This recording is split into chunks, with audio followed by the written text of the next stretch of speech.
All right, so day one of the TCM launch is finished.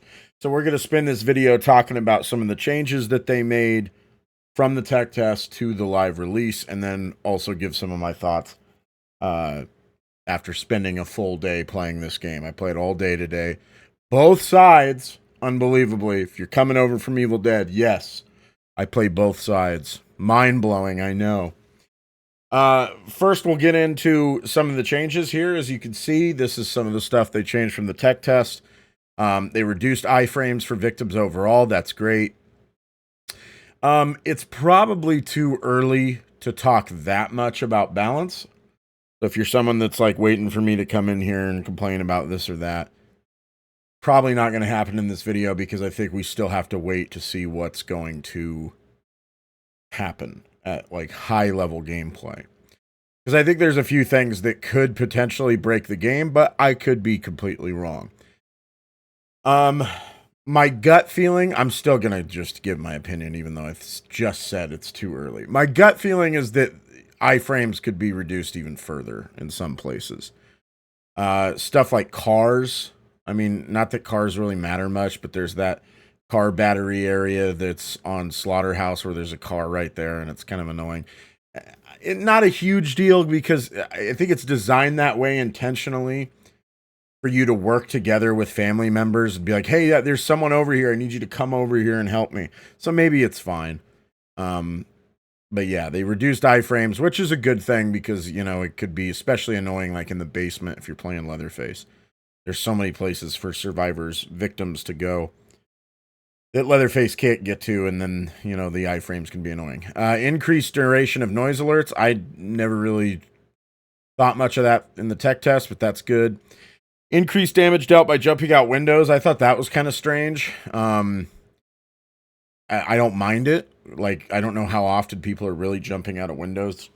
I feel like maybe the devs saw one video of a bully squad, like, you know, lockpicking, getting out of the basement real quick, and then jumping out the front window of the family house and then sprinting out the exit. But it's like, you can't even do that anymore because the generator is now turned on by default. Of all the things that I just said, where I said, I don't want to change anything because I think it's too early to talk about balance. One thing I will say, the one thing I will add that I think does need to be changed, the car battery should also be turned on by default. Both the generator, there's no reason for one to be turned on by default and not the other. Turn them both on. I guarantee you that change is going to happen at some point. There's no reason to force people to waste time to go do that.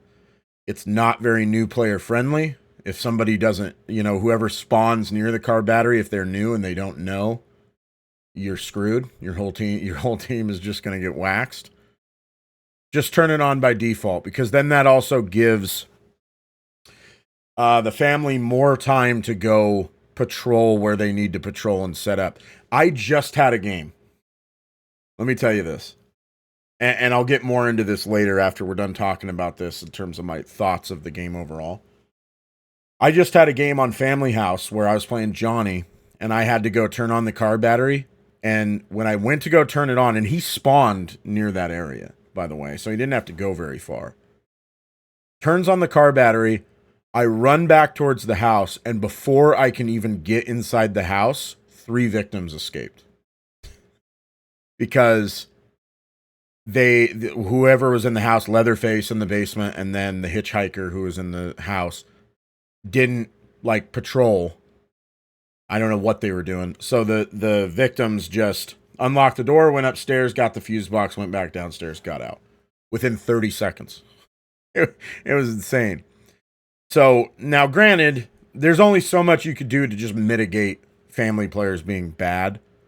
But it's kind of like if they had made it so the car batteries turned on by default, I probably could have got to the house in time and shut that down from, you know, actually happening.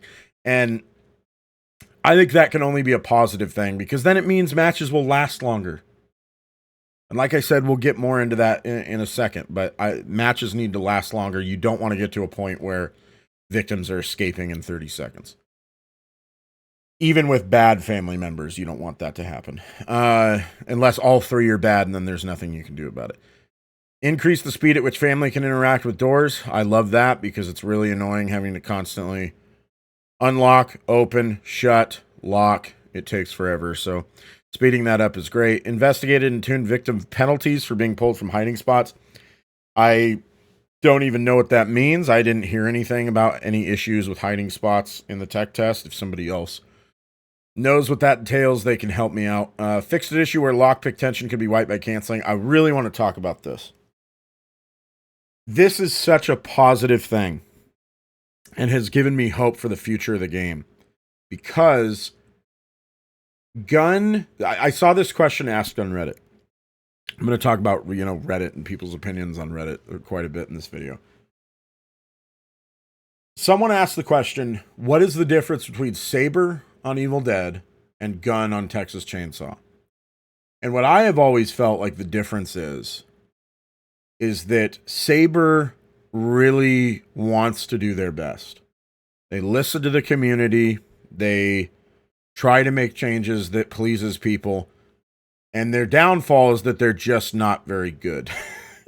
I mean, it's going to sound mean, but it's just the way it is. I don't think they're that competent. They remind me of Behavior originally with DBD, where it was like, you could just tell they didn't even know how their own game worked at the highest level. That's what I felt about Saber. They meant well, but they didn't really know how to make changes in an appropriate way. Gun, I think, is on the opposite end of the spectrum. Gun, it's not that they don't mean well.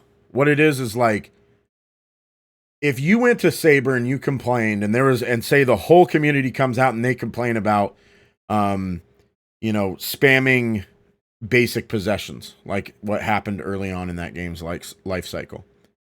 The devs are going to go, oh, basic possession spam is like a problem. Okay, we'll fix it.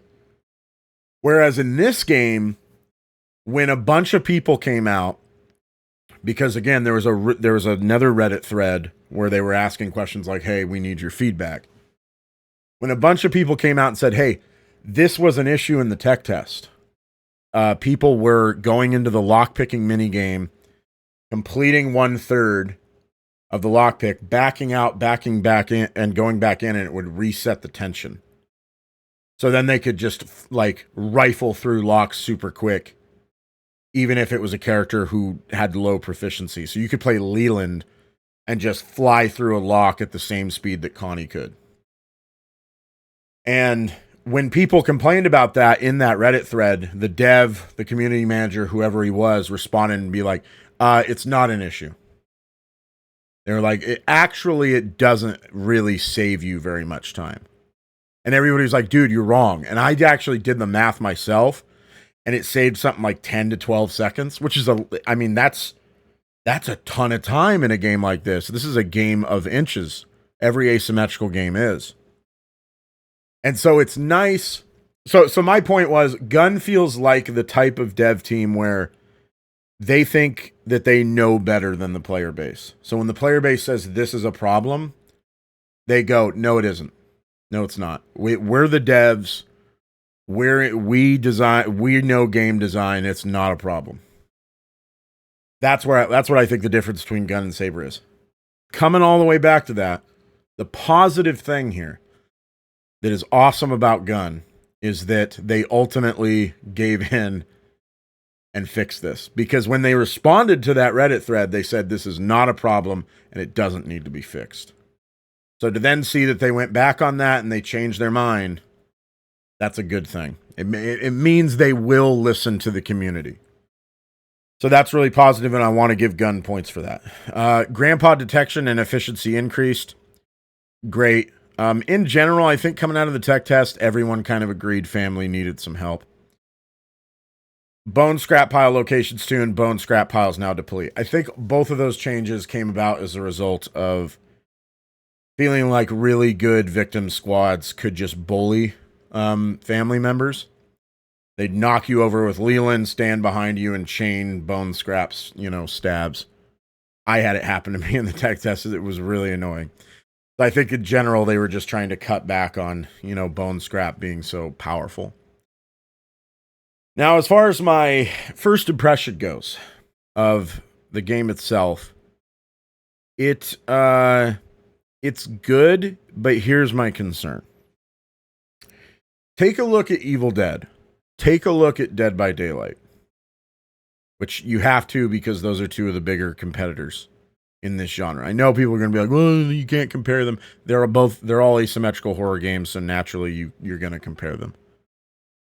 When you look at Evil Dead, because most of my viewership that's going to watch this is probably coming from Evil Dead, if the demon player in Evil Dead is just straight up AFK, the game is still going to take, 10 to 15 minutes for the survivors to ultimately find all the map pieces, get the dagger and the whatever, the two circles, get that done, go to the dark ones, destroy the book. Doing all that is probably going to take you 10 to 15 minutes, even if the demon's not playing at all, because just completing your objective takes a while to move around the map and do all that stuff. Generally, could a sweat squad do it in 5 minutes? Sure. But the point is, the average team, even with an AFK demon, it's going to take them 10 to 15 minutes. DBD, same thing. Even if the killer's AFK, it's going to take you maybe not 10 to 15, but it's probably going to take you, 5 to 10 minutes to get all the gens done and escape. Because it just takes time to do all the gens. And even if the killer was AFK, you might get spooked and fart around, do other things, work on totems, open chests, whatever. So it's going to take you a little bit longer than it would if you just slammed gens as quickly as you could. This game, the big issue is, if the whole family was AFK, you literally could escape within easily less than a minute. Arguably around 30 seconds, 30 to 45 seconds. You can get out that fast.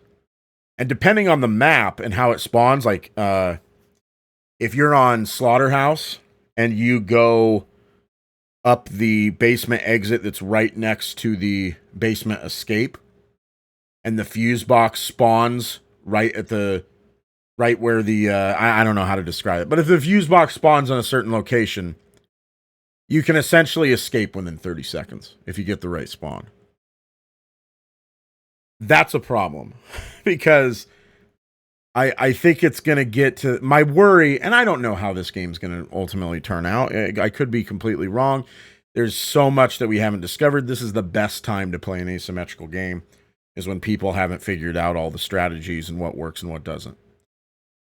My concern is that the future of this game is going to be about ending matches as quickly and decisively as possible on both sides.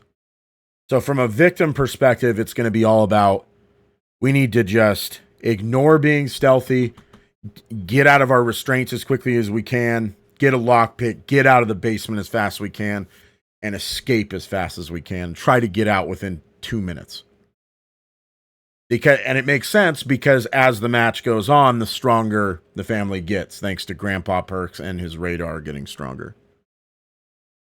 On the flip side of that, for the family side, I'm concerned that as people level up and they increase their lethality, it's going to get to the point where the second you catch a victim, they're dead. There's no escaping. They're just going to die. I'm kind of a Johnny main right now, and I have a bunch of perks that increases lethality, and I have his lethality maxed out. And even without having my perks maxed out, I can kill any victim in 3 to 4 hits, depending on how much health they have. That's crazy. And that's with Johnny. If I put all my points and got the right perks into Hitchhiker, I think that could be a serious problem. Because if you max out his lethality, he can pursue people through cracks and stuff. Johnny can't. And so if you get to the point where it's you got this guy who's super fast running after you and you can't shake him, it's a guaranteed kill every time. So what I'm concerned about is it's basically going to get to the point where matches end so quickly one way or another, either because family kills you so quick or victims get out so fast that matches don't even last as long as it takes to wait in a lobby. Like it'll take you 5 minutes to find a match, and then once you're in a match, the matches last 2 minutes. That's what I'm worried about for the future of this game. But overall, the game's pretty fun. I'm trying not to sound like a downer because I think it's a fun game. Definitely in terms of like thematically, the game is really great. It feels like Texas Chain Saw. It feels very tense, but I'm just like concerned about how much variety in the gameplay there is and how much longevity that this game is actually going to have, because even already, like I played what, 7 to 8 hours today. Even already, it kind of starts to feel a little samey. It starts to feel like it's kind of the same thing. Like spawn in, turn on the battery, run over here. Oh, they got out of the basement. Guess I better go check this. Like I don't know. It feels repetitive in a way that Evil Dead and DBD don't for some reason. And I think it's because Evil Dead was so RNG heavy with looting, and it's like, oh, I found a legendary weapon, first chest, stuff like that. That it switched up gameplay quite a bit, and abilities and stuff were so different from one another and had such a huge impact on gameplay that every game felt different. Like every demon in Evil Dead feels way different from each other in terms of what they can do. And then also the abilities that each survivor has in Evil Dead are so different. Like having a Hunter Ash and his ability to depossess stuff is crazy. You know, it's a game-changing ability. This game doesn't have that. Abilities are not nearly that game-changing. They're very minimal. And then, like with DBD, killers are also different from each other. It really can change the way that, you know, a match plays out. Like playing against a Huntress is way different than playing against a Wraith. Like you're gonna loop them completely differently. It just changes the whole way the game works. And then some of the later killers have been way different. Like the Xenomorph that just got announced and was on the PTB changes the game drastically because now you have to pick up turrets and lay down turrets and stuff like that. So it's really cool. This game feels like it's generally just kind of the same thing each match. And we'll see what happens. Like maybe things will change a little bit. But especially, I was particularly disappointed by the tier 3 versions of each survivor or each victim's ability. Because if you look at the family side, the tier 3 version is supposed to like either change or significantly buff the way their ability behaves. So a great example is on Cook. If you level up his ability and go a certain way in the tree, the level 3 version of his ability makes it so that now all the family members can see who he is marked. That like changes his whole ability. Now you don't have to like communicate. Like you should still communicate, but now people will just see right where they are. So if you're like, oh, I heard someone, they're down in the basement. Now they don't just get a general idea of where they are. Now they're going to know exactly where they are. So that's a huge buff. Whereas on the victim side of things, their tier 3 version of the perk is like, oh, your cooldown is increased by 50%. It's just lame stuff that's just like numbers things. And that kind of stinks and isn't great. Overall, though, the game is quite fun, and we're still in that honeymoon period. So I'm really excited about that. I'm excited to make more videos on it. I will also be streaming this on YouTube at some point.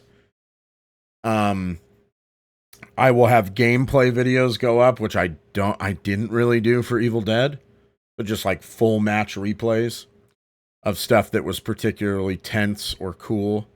I had one today that was nuts on Slaughterhouse where I escaped, where I had to like go all the way to the car battery, almost get the car battery fixed, literally like 3/4 of the way done, got chased off, had to go all the way to the other side of the map to the generator and get out that way. So that was a really cool game, and I'll probably post that. But yeah, there'll be more Texas Chainsaw stuff coming, both videos and hopefully streams on YouTube. And then also, if you're interested in it, I have a TikTok with like over 100,000 followers that's all DBD content. So if you're a DBD person, you can go over there and check that out. It's informational stuff. It's funny videos. And then also, I think what I'm going to do is Texas Chainsaw stuff is going to be pretty much all on YouTube. And then on the TikTok and Twitch side of things is going to be DVD stuff. If that interests you, go check that out. Otherwise, stay right here and check out TCM stuff. Hope you enjoyed the video. I hope you'll check out the TCM content if you're coming over from Evil Dead. If you made it this far in the video, I'll tell you right now, no, I'm not going to make any more content on Evil Dead. Just not going to happen. Not interested in it. Sorry if that's disappointing for anyone, but this game's out now. It's the new flavor. It's what I want to play. And I just got tired of Evil Dead. And it had nothing to do with the game itself. It just got to the point where I think I got my fill, man. That's all it is. I had fun. It was a good game, but I played enough of it and there wasn't enough, variety to keep me going. So check out the rest of the videos. Thank you for watching as always, and I will see you in the next one.